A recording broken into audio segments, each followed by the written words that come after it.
What's up guys, my name is Shawn Cantrell. I'm the leader over the schools and sports program over here at H&H Color Lab. And today I want to talk with you about how to sell school pictures in the fall season. Okay, so you're a school photographer, you're getting ready for the fall, and you're trying to figure out what's the best way to maximize those total sales while still keeping things simple for you and your customers. And this is something that lots of school photographers talk a lot about. So if you're just joining the conversation, welcome.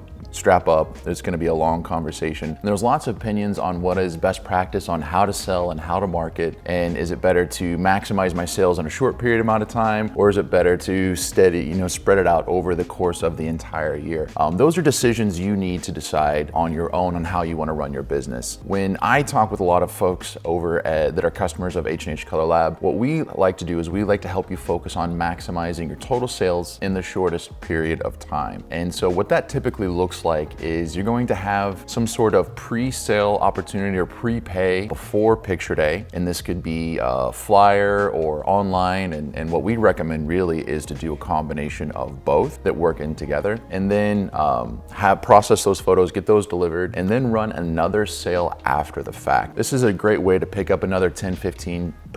This is a great way to deliver those downloads that may have been pre-ordered, and quite frankly help with alleviate some of the calls you're getting from folks that just missed the sale, or just darn it, just couldn't quite make it to get the order turned in on time, or whatever the reason is. This combination of pre-sale plus follow-up gallery sale seems to be the best way to maximize and keep things simple. What a lot of folks typically try to do with that is they'll try and set up one site, let that run, and then flip it over to another one. And that, honestly, if you're trying to create a cohesive experience for your customers, can be really difficult to manage. If you're moving from one site to another, timing in whenever your pictures are going to be delivered to the school, backing up picture day, how long is it going to take you to work things up? There's a lot of guesswork that can come into that. And if you get off by a date, or heaven forbid need to reschedule a picture day date, then it could really create some confusion and actually add to that complexity that you're running into, right? So what I wanna do is I wanna show you how to set that up for your sales so that you can run that cohesive experience throughout that entire school year for that pre-sale through that organization, through that gallery sale. So first thing you wanna do is go into your organization, and from here you're going to choose to start a new project. You can create a blank one. I've already got one pre-set up so I can do a bunch of these consistently, because I'm not just doing one school. I'm gonna be setting this up for 10, 20, 100 schools, and I want them all to be really similar. So I used a preset to make my life a little bit easier. You could start from scratch if this is your first one, no big deal. The important thing to come in here and decide though is how you want this to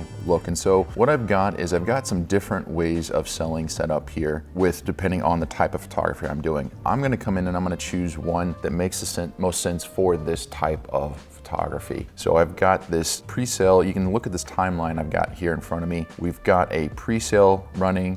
Then there's this period while I'm working up the job and getting that uploaded to the lab into the gallery. I can still take a few more orders, but I need to change up how those things are getting delivered. And then we want to run into that gallery afterward that I was talking about before. And so this is the type of sale that I want to run for this school picture day. You can see that lined up there. And so down here below, I've got some other information like when I want that pre-sale to expire. I want it to run a couple days after picture day. So just give a little bit of grace, because typically I may photograph on a Thursday, Friday, and I will keep it open through the weekend and then work up the job on Monday or something like that. But that's flexible. Just have my greetings. What do I want to use for my sales for my prepay, and then that gallery sale.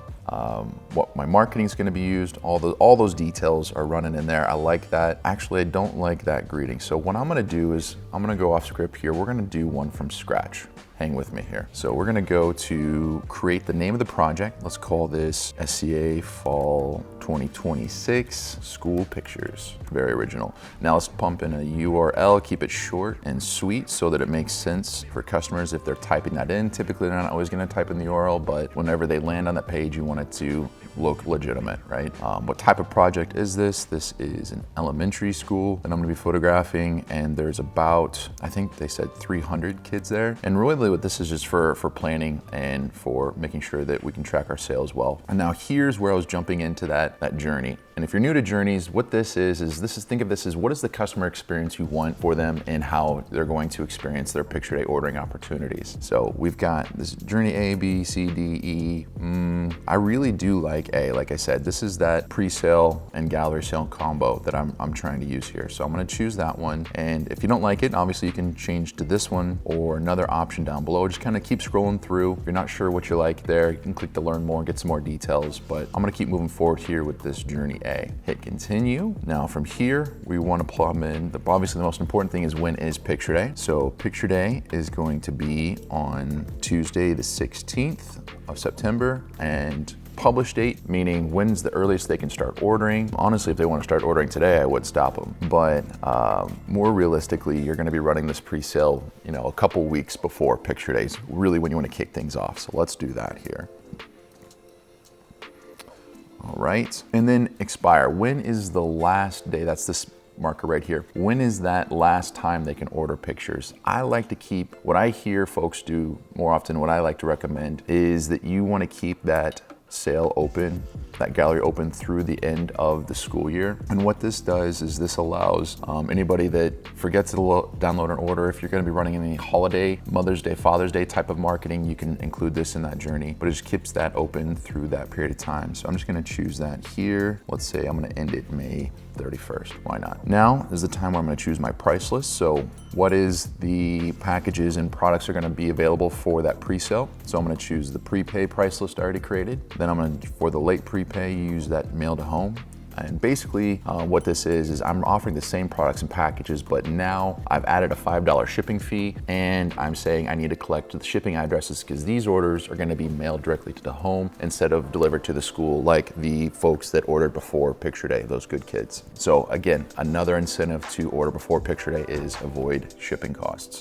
Everyone loves that. And then what's that gallery sale for those folks once those pictures do get uploaded? So I'm going to choose that one. So I got my price list set. I do want to run marketing for this. You can see here my different marketing options. I'm going to choose some campaigns for this. Then message. So we do give you the opportunity to protect those images either for a classroom or an entire event or individual basis. So what I see a lot of folks do is password protect them or give an access code per student. And a lot of folks are like to use student ID. That's not always the best practice, but if that is what you prefer to do, you can add a little message right here and just say your access code is your student ID. And so if they need a little help finding that, that's just a nice little reminder. Here, any questions we need to ask, like first name, last name, teacher, and we can pop in here. That's gonna map to the teacher field. Or maybe you wanna be more descriptive there. I can say, who's your teacher? Make that required or optional. And then what grade is your student in? Map that to the grade field. And this one, I wanna make a drop down. So we're gonna put in a couple options here. Awesome. Okay, moving on. If they want to have some sort of greeting message, we can put that in right here. And you can design this out as beautiful and elegant and elaborate as you want, or you can keep things really simple. Honestly, it's really up to you. Just come in here and design as your heart's content until you're happy or satisfied. And again, you can always come back and rearrange and adjust this later on. So we're gonna hit create, and voila, your project's been created to run from that pre-sale through gallery sale. Let's just run through a few things to make sure I'm happy with all the details for this. So I've got one of the big highlights for those dates. Now I've got the timeline set. So when is all the marketing activities gonna start going out for this, when the pre-sale and what broadcasts are going out, the late prepay, and the gallery sale. And if I want to come in here and check a couple things, and yep, that's the right price list. I like that. Those things look good. All those details are set in there, and you are all set. And now if you want to, you can save this and use it again and again just by hitting save as preset, and you can use this as many times as you want to create other projects just like it. So if you like what you see here and you're ready to get started with Imago, check out the link below, and I'll see you in the next video.